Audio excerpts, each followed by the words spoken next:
There were essentially three ways to be a warrior in ancient Greece. If you were a citizen, you could be a cavalryman if you were a nobleman.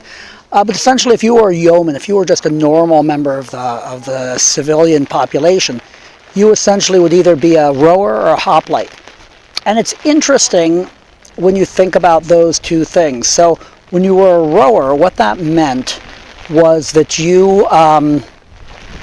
when you were a rower, what that meant was you rowed in one of the large warships, and you'd sit down next to a couple of hundred of your citizen colleagues, and you couldn't really see anything. One or two people ran the ship, calling out what to do, and you did it. You rowed, and you had to trust that everybody was doing their job, and especially the leadership was doing their job.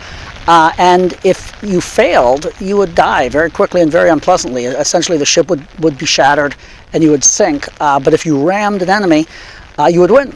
And so you are doing your part, sort of like being part of an air crew or part of a tank.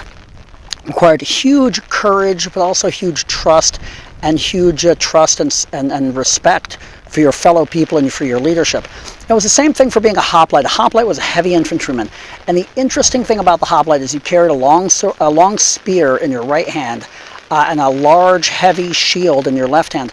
But the shield didn't protect you. The shield protected the person to your left. So essentially, everybody had to do what they were supposed to do. Everybody had to stand in line and do what they were supposed to do. And even the people in the rear might not even see the enemy as they approached.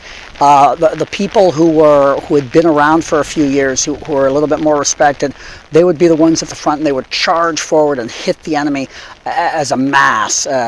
And the issue with being a hoplite was it wasn't about being an individual. It was about being a member of a team. It was about trusting your colleagues and your friends.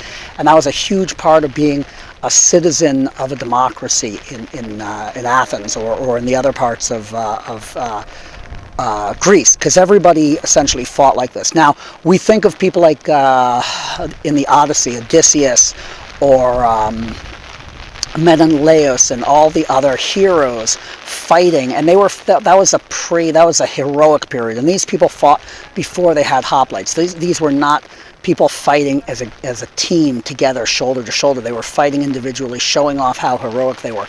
But in the golden age of what we would think of as Hellenistic times, people fought as a team, shoulder to shoulder. And I always find that a very inspiring story for selling, especially for team selling. We have to work together. Sometimes we don't know what's going on. We don't know the whole picture. We might not believe in the whole picture. We have to trust that the team is doing what they're supposed to be doing, and that the team leader knows what they're doing.